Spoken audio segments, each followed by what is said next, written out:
Hello and welcome back, everyone. So I did want to take some time quickly to discuss, I guess, this game in its entirety. This game is a roller coaster of emotions. I had some highs, had some lows just trying to beat this game. Um, but also I do appreciate it in some weird manner, just for the fact that it is kind of random and it's definitely simple and unique to, I guess, how Yu-Gi-Oh is like nowadays. It's a complete 180, and you would probably never thought it would evolve into stuff that we see today. Yeah, I think what makes this game I don't want to say frustrating, but what makes this game so frustrating is I that part, the RNG, which is, if you aren't used to abbreviations, I kind of hate abbreviations and acronyms. It's random number generator, or generating random number generating. And so this kind of makes it hard to be a game. It does require some strategy, but also some luck as well. So as you've seen in the past like videos, we have monsters where the level does not matter. Pretty much you're just trying to acquire like the strongest monster that you can. And if you have the strongest monster on the field, you can typically win the game. Um, there is some magic cards and trap cards, but they are important. However, I don't know, in my experience, they don't typically turn the tide too much. There's, one or two that you kind of want in your deck, like Dragon Jar that you kind of see here. And then we have Widespread Ruin, which is also a good one. I'm also showing you on my deck, just because it's I did have to spend a lot of time like farming these monsters, because felt in my past video I was kind of capped out on, I guess, the ceiling of my deck at the moment. I felt like I dueled to pretty much the best of my ability with the deck that I had. So in order to farm, you have to go in free duels. I spent a lot of time in there. That's probably why there's like such a big gap. From this video and also from my last video, I also started a new job, and it was a big change, a lot more responsibilities, but it took me a bit to like transition, and I just kind of forgot about this game, to be honest. Anyways, what makes this game so hard is the end. I feel like we just kind of get thrown in the deep water. Like we're swimming in the kiddie pool.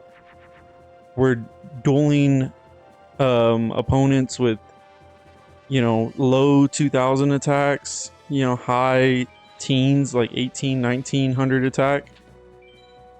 And then all of a sudden we're kind of thrown into duels where our opponents can get Gate Guardian at 3750, and Ultimate Blue Eyes. I know that's only with Seto the third, but we have to overcome sometimes his best hand, which is Blue Eyes Ultimate Dragon at 4500 attack, and he has like 3 copies and can still put Gate Guardian, and it's just kind of a hard thing to overcome, right?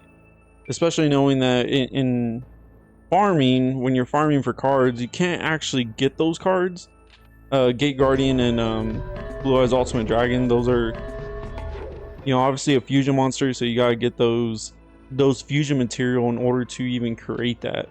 So your best bet is actually getting Meteor B Dragon, which, as y'all saw earlier, ended up being able to get 3 copies. That is somewhat of a limitation in this game. They do only allow you to have 3 copies of a certain monster, which is fine, right? I mean, the computer is also limited to that as well, at least from my understanding. Let me know if y'all have had any luck where y'all get like 4 Gate Guardians or 3 Blue Eyes Ultimate Dragons. That's insane. I have personally never came across that.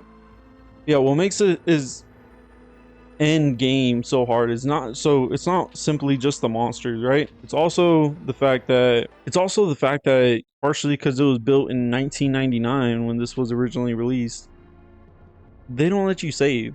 So you have to go through 6 or 7 duels in a row and win all of them straight. If you lose at any point, you do need to start all over. You're required to start all over from the beginning of the, like I said, 6th or 7th duel and just try again, essentially. So as y'all saw, the first duel was the Labyrinth Mage, and then we go into the Dark Shrine and we're faced with Sebek and Neku. I did kind of research their names for a sec. Essentially they're like older ancient like pharaohs. Well, Sebek, he was a crocodile for the, like a pharaoh for the Nile or whatever, which kind of reminds me of a frog when I first saw him. I didn't really get the crocodile. I can see it now, but yeah, maybe it's just me. And then Neku, he's like a falcon type of pharaoh. Nothing too much, but anyways, just thought it was interesting when they throw a little bit of history into some of these Yu-Gi-Oh games. Obviously they're all just entertainment, but you know, when you can kind of pull from somewhat history, you know, I think it just makes it that much more engaging. And then we play Haishin Seto the Third. So now that's our 5th duel.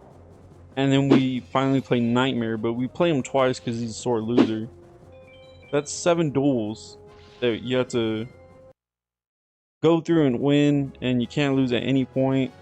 There's a few times where I've gotten pretty close and just needed to start all over. And going back to that RNG method, it kind of is the luck of the draw to some degree.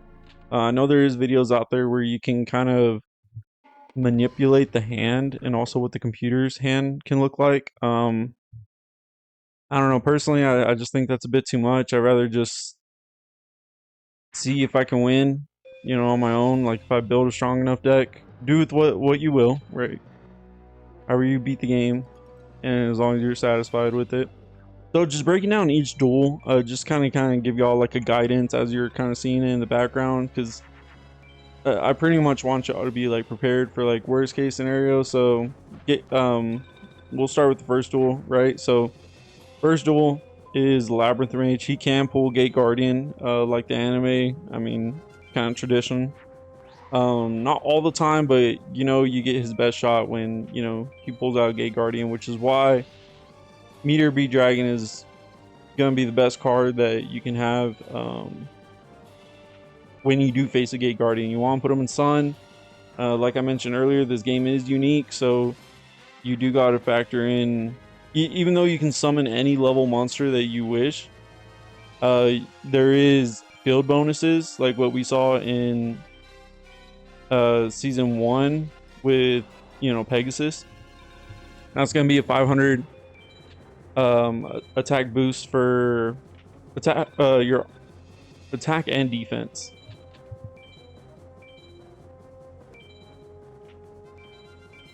And then also your Guardian Stars that, you know, if you get the correct Guardian Star, obviously you'll probably know the diagram, I'll pop it up.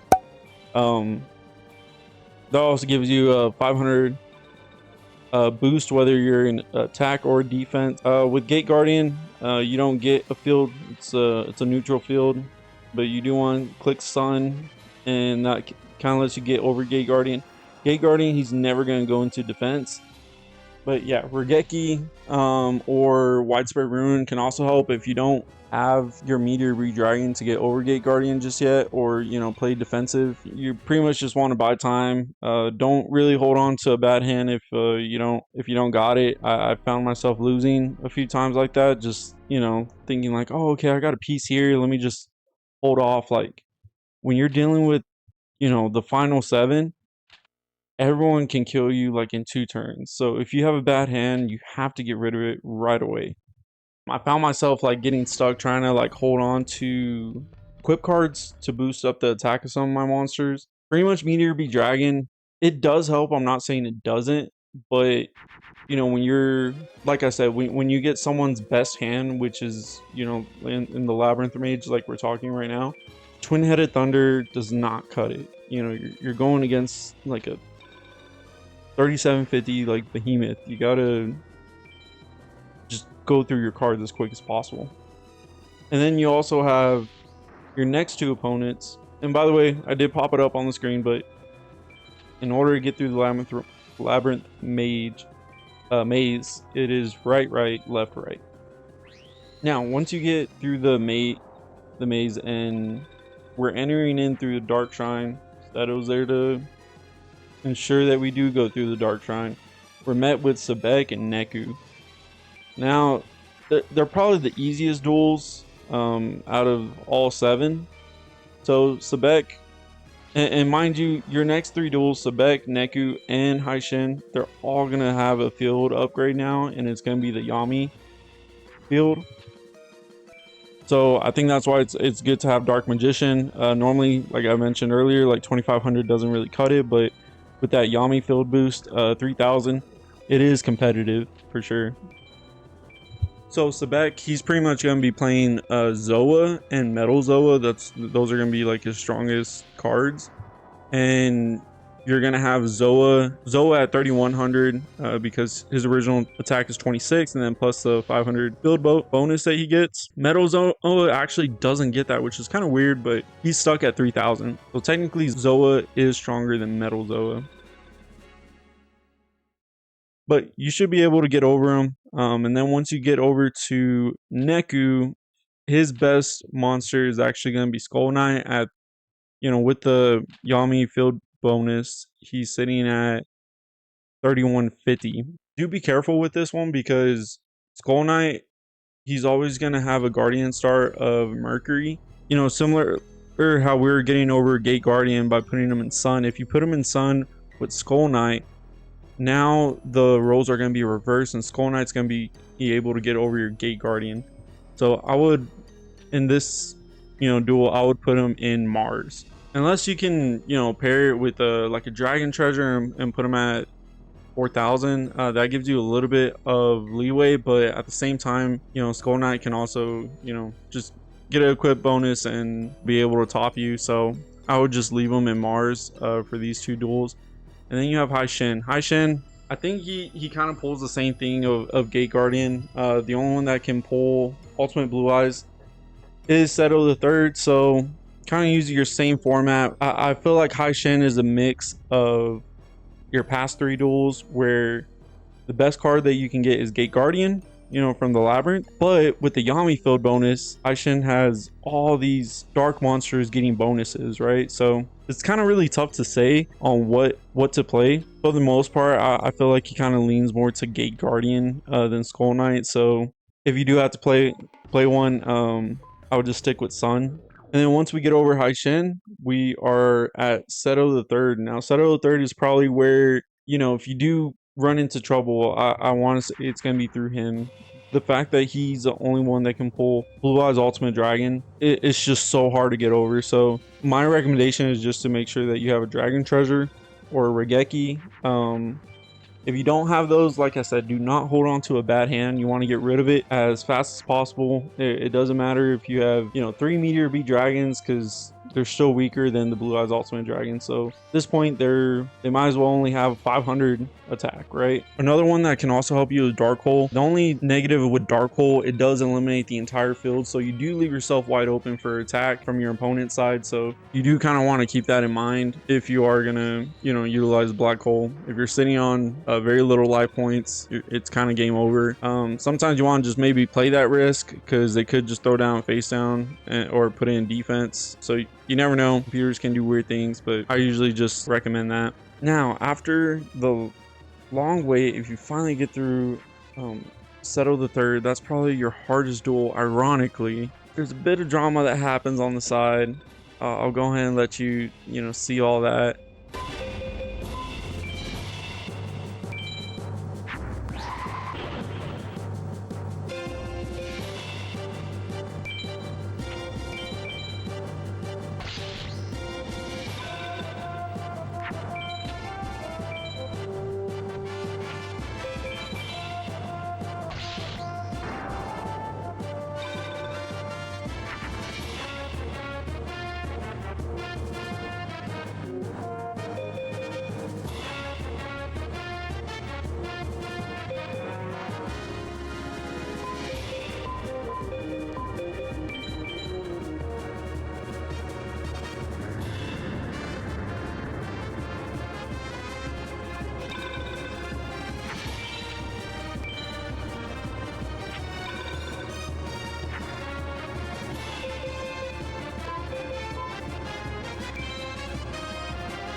and we're left with Nightmare. Nightmare, really bad dude, ends up killing Haishin. These duels with Nightmare, the field is gonna be neutral. To be honest, I would just expect anything. They literally throw in whatever they can. They give him the best hand that you could get, granted without Blue Eyes Ultimate Dragon.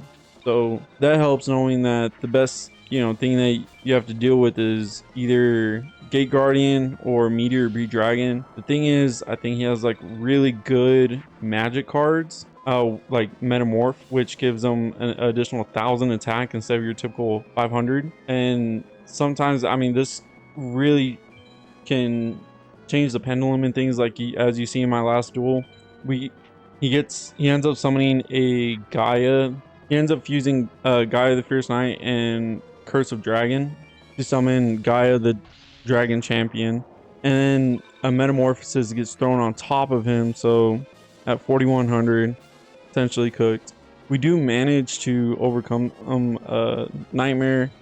I don't want the So not to make this video too long, I'm gonna go ahead and stop it here, and we'll just post the finale of this game. I just kind of want to share my thoughts on this game. Like I said, this is it's probably one of the hardest games that you could play. They don't really make games like this anymore, in my opinion.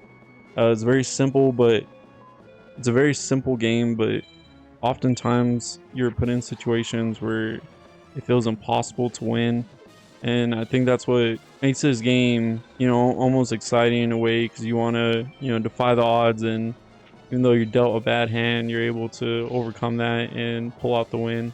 So thank you guys so much for watching, and I'll see you in the finale video that should be popping up. Have a nice day.